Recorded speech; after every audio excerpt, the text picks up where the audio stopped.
Have you ever wondered if your dreams were more than just dreams? Like maybe, somewhere deep inside, you knew they were real even when everyone else said they weren't. That's what it's like for me. My name is Leo, and I've always had a wild imagination, one that teachers say is too distracted and parents worry might be too far from reality. But what they don't know is that my imagination is real, and it's calling me to something bigger. It started with the dreams, bright, colorful, and full of impossible things. I'd find myself in places where the sky was purple and the grass was made of glittering diamonds. In one dream, I rode a giant butterfly over candy-colored mountains. In another, I was in a city where the buildings were made of books, and the streets were lined with glowing neon fish swimming through the air. These dreams felt more real than anything else in my life. The strange thing was, I could remember every detail when I woke up, like they were tattooed on my brain.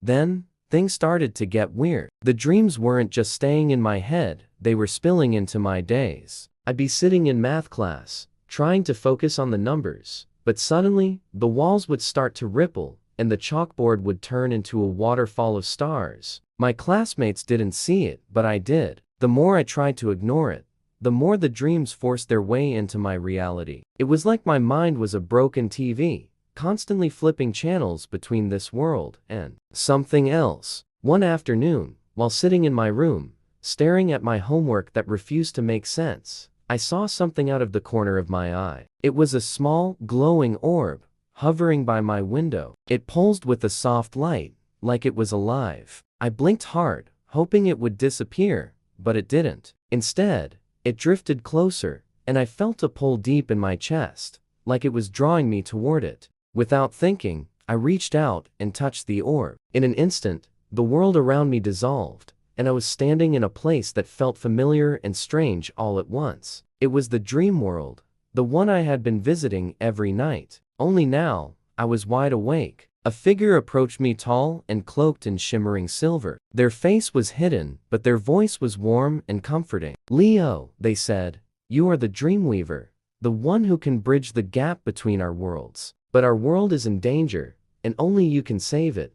I wanted to say it was a mistake, that I was just a kid who couldn't even remember to do my homework, but something deep inside me knew this was real. The figure explained that the dream world was connected to our world, and if it fell apart, so would everything else. The strange things I'd been seeing, they were signs that the barrier between our worlds was breaking down. My mind raced with a million questions, but I knew there wasn't time. The figure handed me a glowing key and told me it would unlock the door to the dream palace, where the heart of the dream world was kept. If I could protect it, I could save both worlds. I set off on my journey, traveling through dreamscapes that were both beautiful and terrifying. I crossed oceans of liquid light, climbed mountains that sang with every step, and navigated forests where the trees whispered secrets. My ADHD, the thing that everyone said was my biggest weakness, became my greatest strength. My mind was built for this, a place where creativity and imagination were the only tools you needed.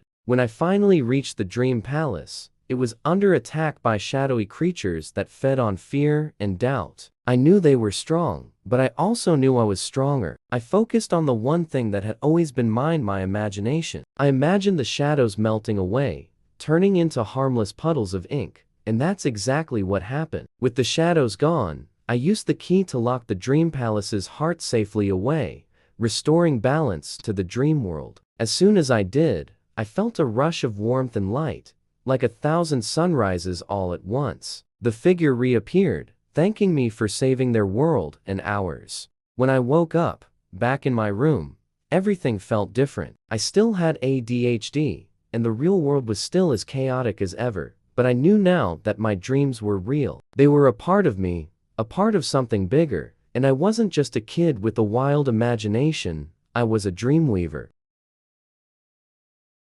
Make sure you like this video, subscribe to our channel, and share this video with your friends. Thanks for watching.